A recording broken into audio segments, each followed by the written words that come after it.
गांव में नया नया चिकन बिरयानी का दुकान खुला था। उस दुकान का दुकानदार बहुत ही बदतमीज था। उसे लोगों से बात करने की बिल्कुल भी तमीज नहीं थी। उसे बस पैसों से ही मतलब था। एक दिन उसकी दुकान पर एक बूढ़ा आदमी आता है। आओ आओ, बिरयानी खाओ। बताओ काका, कितनी प्लेट बिरयानी दे दूं? बेटा, मुझे एक प्लेट बिरयानी दे दो। लेकिन बेटा, मेरे पास पैसे नहीं हैं। क्या तुम मुझे मुफ्त में दे सकते हो? वाह, घर बसा भी नहीं कि लुटेरे पहले ही आ गए। क्या काका, तुम्हें ये आश्रम दिखाई दे रहा है क्या कि तुम यहाँ मुफ्त में बिरयानी खाने चले आए? पैसे हैं तो दो, 100 रुपए प्लेट है, वरना चलते बनो। बेटा, 100 रुपए तो बहुत ज्यादा है। मैं गरीब हूँ, मैं इतने पैसे कहाँ से लेकर आऊंगा? तुम मुझे मुफ्त में दे दो, मैं बहुत ही भूखा हूँ। देखो काका, मेरा दिमाग मत खराब करो। धंधे का समय है, अगर पैसे हैं तो दो, वरना जाओ यहाँ से। अगर मैं तुम जैसे गरीबों को मुफ्त में खिलाने लग जाऊंगा तो कमाऊंगा क्या? तभी काका वहाँ से चले जाते हैं। गांव की दूसरी तरफ राजू की पत्नी राजू से कहती है, हमारी शादी को 1 साल हो गए हैं और तुमने अभी तक कोई अच्छा काम नहीं ढूंढा है। घर में खाने को कोई सामान भी नहीं है और तुम्हारे पास कोई काम भी नहीं है। तुम पूरा दिन बस सोते रहते हो। तुम तो जानती ही हो काम करने में कितनी ज्यादा मेहनत लगती है, जो मुझसे होती ही नहीं। तुम घर का राशन दहेज के पैसों से ले आओ। आखिर कब तक दहेज के पैसों से घर चलेगा? तुम्हें जल्द ही कोई काम ढूंढना पड़ेगा, वरना मैं अपने मायके चली जाऊंगी। तुम ही बताओ, आखिर मैं कौन सा काम करूं? बिहारी बिरयानी वाले को तो तुम जानते ही हो। वो अपनी बिरयानी बेचकर कितना ज्यादा पैसा कमाता है। तुम अभी जाओ और उससे बिरयानी बनाना सीख कर आओ। अच्छा ठीक है, तुम कहती हो तो मैं जाता हूँ। तभी राजू बिहारी बिरयानी वाले के पास जाने लगता है। आओ, मेरा नाम है बिहारी, मेरी बिरयानी पड़ती है सब पर भारी। बताओ बताओ, यही खाओगे या घर लेकर जाओगे? नहीं भैया, अब गलत समझ रहे हैं। मैं यहाँ बिरयानी लेने नहीं आया हूँ। मैं तो यहाँ ये पूछने आया हूँ कि बिरयानी कैसे बनती है। आज तो मुझे समझ ही नहीं आ रहा, सब मूर्ख मुझे ही क्यों मिल रहे हैं। आज जितनी बिरयानी नहीं बिकी, उससे ज्यादा तो मेरा दिमाग ही बिक गया, तुम जैसे लोगों को भगाते भगाते। ये आप कैसे बात कर रहे हो भैया? मैंने तो बस आपसे थोड़ी सी मदद मांगी थी। अगर मदद नहीं करनी है तो साफ बोल दो, इसमें इतना चिल्लाने वाली क्या बात है? देख भाई, तू यहाँ से जा, मुझे और भी बहुत से काम है। मेरे किसी कस्टमर ने तुझे देख लिया तो वे यहाँ खाना ही बंद कर देंगे। तभी राजू गुस्से में अपने घर जाने लगता है। देखो, मैंने कहा था कि ये सब काम मुझसे नहीं होगा। मैं तो कितने अच्छे मूड में गया था कि आज काम शुरू करूंगा, लेकिन उस बिहारी बिरयानी वाले ने मेरा पूरा दिमाग ही खराब कर दिया। उसे तो बात करने की तमीज ही नहीं है। हाँ, मैंने भी सुना है कि उसे तो बात करने की तमीज ही नहीं है। उसे तो बस पैसों से मतलब है। लेकिन तुम उसकी वजह से काम क्यों बंद करना चाहते हो? तुम बिरयानी की जगह कोई और काम शुरू कर दो। नहीं, अब तो ये बात इज्जत की है। अब तो मैं चाहे कुछ भी हो जाए, काम करूंगा तो बिरयानी का ही करूंगा और 50 रुपए में बिरयानी बेचूंगा और उस बिहारी बिरयानी वाले की पूरी दुकान बंद करवा दूंगा। चलो, ये तो अच्छी बात है कि तुम अब इसी चक्कर में काम तो शुरू करोगे। मैं तो ये सुनकर बहुत खुश हूँ। तभी वो सोचते सोचते कि चिकन कैसे बनाएगा, घर के बाहर निकल जाता है और जाकर बरगद के पेड़ के नीचे बैठ जाता है और वो सोचता ही रहता है। तभी उसे एक बुजुर्ग चाचा आते हुए दिखाई देते हैं, जिनके कपड़े फटे हुए होते हैं और देखने में वे बहुत गरीब लग रहे होते हैं। क्या हुआ बेटा, तुम बड़ी गहरी सोच में लगे दिख रहे हो। ऐसा क्या सोच रहे हो? कुछ नहीं चाचा, मैंने सोचा था कि आज से बिरयानी की दुकान खोलूंगा, लेकिन मुझे बिरयानी बनानी नहीं आती। इसी वजह से अपनी बीवी के कहने पर बिहारी चिकन बिरयानी वाले के पास गया था, इस उम्मीद में कि वो मुझे सिखा देगा कि बिरयानी कैसे बनती है। लेकिन उसने तो कई लोगों के सामने चिल्लाकर मुझे गरीब कहकर भगा दिया। बेटा, ये तो पूरा गांव जानता है कि वो कितना बदतमीज है। मेरे साथ भी उसने कई बार बदतमीजी की है, लेकिन इस उम्र में मैं क्या ही कर सकता हूँ। हाँ, लेकिन मैं तो कर सकता हूँ ना चाचा। मैं तो बस चाहता हूँ कि कोई मुझे बिरयानी बनाना सिखा दे, ताकि मैं अपनी बिरयानी की दुकान खोल सकूं और 50 रुपए में बिरयानी बेचूं, जिससे उस अकड़ू बिरयानी वाले की दुकान बंद हो जाए। बेटा, मैं तुम्हें बिरयानी बनाना सिखा सकता हूँ, बस मैं जो जो कहूँ सारे मसाले बाजार से लेके आ जाना, जिससे तुम बिरयानी तो बना लोगे। लेकिन अगर तुम्हें उस बिहारी की दुकान बंद करवानी है तो तुम्हें एक और काम भी करना पड़ेगा। कैसा काम चाचा जी, बताओ मुझे।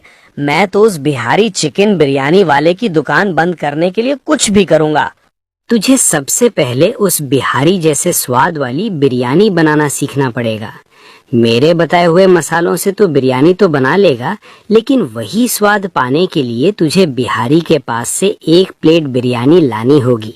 उस बिरयानी को खा खा कर मसालों में बदलाव करते रहना जब तक तेरी बिरयानी उससे बेहतर ना बन जाए। ये तो बहुत ही अच्छा आइडिया है चाचा। अब आप मुझे सारे मसाले बता दो ताकि मैं जल्दी जल्दी जाकर बाजार से मसाले ले आऊं और बिरयानी बनाना शुरू कर दूं। तभी राजू बाजार से मसाले और चिकन वाले की दुकान से चिकन लेने पहुंच जाता है और चिकन लेकर बिहारी के पास से बिरयानी लेने पहुंच जाता है। अरे भाई, तू फिर आ गया। मैंने तुझसे कहा ना कि मैं यहाँ बिरयानी बेचता हूँ, कोई ट्यूशन नहीं खोल रखा है कि बार बार यहाँ आकर बिरयानी कैसे बनती है सीखने आ जाओ। अब चल जा यहाँ से। देखो भाई, मुझे यहाँ से भगाने से पहले पूछ तो लेते कि मैं यहाँ क्यों आया हूँ।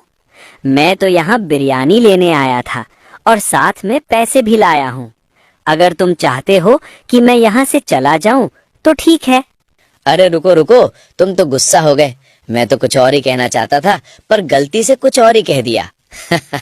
हाँ हाँ, मेरा नाम है बिहारी, मेरी बिरयानी पड़ती है सब पर भारी। बताओ बताओ, कितनी बिरयानी दूं? अच्छा ठीक है, मुझे 1 प्लेट गर्मा गर्म बिरयानी दे दो, और हाँ, जो बिरयानी सबसे ज्यादा स्वादिष्ट हो वही देना। तभी राजू बिरयानी लेकर अपने घर जाने लगता है। बिहारी बेटा, बहुत कहता है ना कि तेरी बिरयानी सब पर भारी है। आज तो मैं तुझे सच में दिखाऊंगा कि कैसे तेरी बिरयानी तुझ पर ही भारी पड़ती है। तभी राजू घर जाता है और सारे मसालों के साथ बिरयानी बनाता है। बिरयानी बनने के बाद वो बिहारी बिरयानी वाले की बिरयानी खाता है। फिर सोचता है कि अभी उसकी बिरयानी वैसी नहीं बनी है। इसके बाद वो मसालों में हेर फेर करके तब तक कोशिश करता रहता है जब तक उसकी बिरयानी उस बिहारी बिरयानी वाले से भी अच्छी नहीं बन जाती। अरे वाह, ये मेरी बनाई हुई बिरयानी आखिरकार उस बिहारी बिरयानी वाले से बहुत अच्छी बन ही गई। अब कल सुबह होते ही मैं बिरयानी बेचने निकल जाऊंगा। अगले दिन गुप्ता अपना नया ठेला लेकर गांव के एक मैदान में लगा देता है और अपनी दुकान का नाम गुप्ता बिरयानी रखता है। वो बिरयानी बनाना शुरू कर देता है। गुप्ता बिरयानी बना ही रहा होता है कि दूर से बिरयानी की खुशबू पाकर 2 लोग उसके ठेले के पास चले आते हैं। अरे गुप्ता, ये बिरयानी का ठेला तुम्हारा है क्या? मैं तो समझा था कि पास में कोई नया होटल खुला है। इतनी अच्छी बिरयानी की खुशबू आ रही है कि क्या बताऊं। मैं तो इसी खुशबू से खिंचा चला आया। हाँ मोटू भाई, मैंने सोचा कि कब तक घर पे बैठा रहूंगा, कोई काम शुरू करता हूँ। तो मेरी बीवी ने कहा कि बिरयानी बेचो, इसीलिए मैंने बिरयानी का काम शुरू कर दिया। हाँ, ये तो अच्छी बात है। अब जल्दी जल्दी 1-1 प्लेट बिरयानी लगा। तेरी बिरयानी की खुशबू से तो बड़ी जोरों की भूख लगने लगी है। तभी गुप्ता दोनों को 1-1 प्लेट बिरयानी दे देता है और दोनों लोग बड़े मजे से बिरयानी खाने लगते हैं। अरे वाह गुप्ता वाह, मान गए गुरु तुम्हें। इतनी अच्छी बिरयानी तो मैंने आज तक नहीं खाई। ऊपर से तेरी बिरयानी भी सिर्फ 50 रुपए की है और एक वो बिहारी है 100 रुपए में बिरयानी देता है और स्वाद भी इतना खास नहीं होता। हाँ सही कह रहे हो मोटू भाई, वो बिहारी 100 की बिरयानी देता है और ऊपर से कहता है कि सस्ती बिरयानी देता हूँ। ना उससे बात करने की तमीज है। आज से तो मैं यही बिरयानी खाने आया करूंगा। मजा ही आ गया। हाँ मोटू भाई, जरूर आना और अपने दोस्तों को भी लेकर आना। देखते ही देखते गुप्ता अपनी सारी बिरयानी बेच देता है और पैसे लेकर अपने घर जाता है। देख रही हो तुम्हारे पति के हाथों का कमाल। इतनी लजीज, जादुई और मुंह में घुल जाने वाली बिरयानी बनाई थी कि एक ही दिन में सारी की सारी बिरयानी छूमंतर हो गई और ढेर सारे चमचमाते पैसे भी मिल गए। अब तो उस बिहारी बिरयानी वाले की दुकान ढुक ढुक करते ही बंद होकर रहेगी। हाँ, पैसे तो मैं देख ही रही हूँ और तुम्हारे चेहरे की खुशी भी। देखा, मेहनत करके कमाए हुए पैसे कितनी खुशी देते हैं। लेकिन एक बात ध्यान रखना, ये सब देखकर वो बिहारी चुपचाप नहीं बैठेगा, वो जरूर कुछ ना कुछ करेगा, इसलिए तुम सावधान रहना।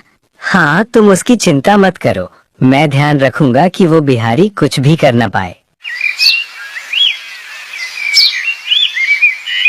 अगले दिन गोपाल अपनी बिरयानी की दुकान फिर से लगा देता है। कई देर तक वो इंतजार करता है, लेकिन वहाँ कोई भी नहीं आता।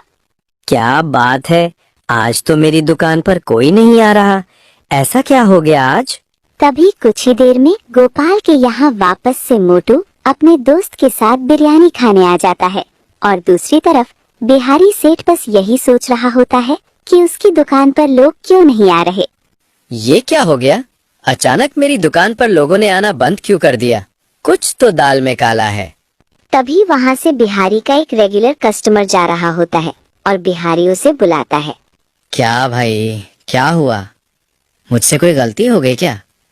तुम तो रोज मेरे यहाँ बिरयानी खाने आते थे, लेकिन आजकल मैं देख रहा हूँ कि तुम तो बिरयानी खाने आते ही नहीं। हाँ सेठ, क्या बताऊं, पास ही एक नया बिरयानी वाला दुकान लगा है।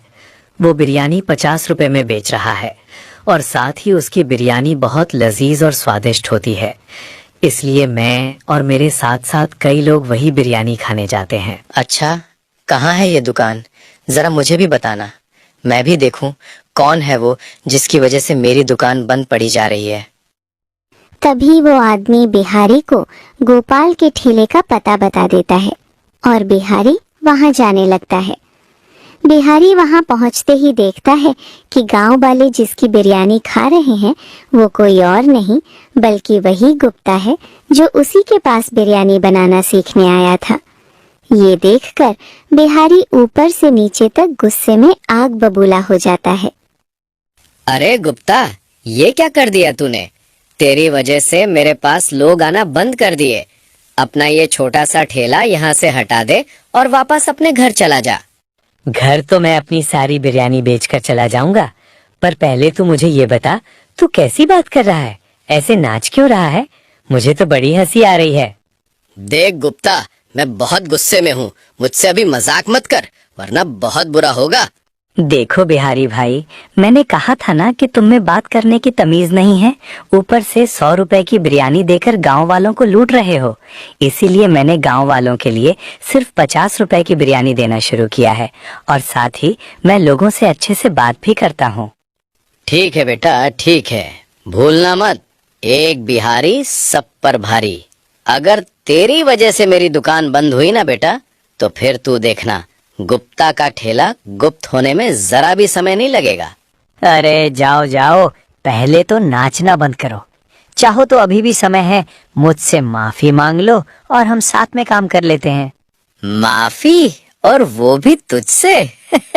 चल भाग यहाँ से, और साथ में काम करने के तो सपने ही देख। इतना कहकर सेठ गुस्से में वापस अपनी दुकान पर लौट जाता है।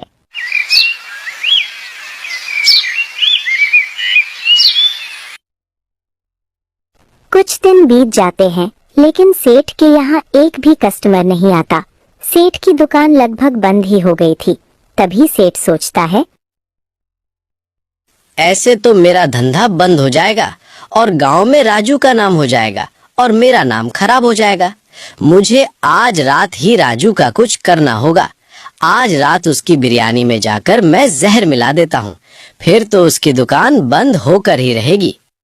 रात को आधी रात में बिहारी सेठ अपने हाथ में एक बोतल में जहर लेकर राजू के ठेले के पास आता है। वो कुछ कर पाता उससे पहले ही वहाँ राजू और गांव के 2 लोग राजू के साथ आ जाते हैं। सेठ, इतनी रात को यहाँ मेरे ठेले के पास क्या कर रहे हो?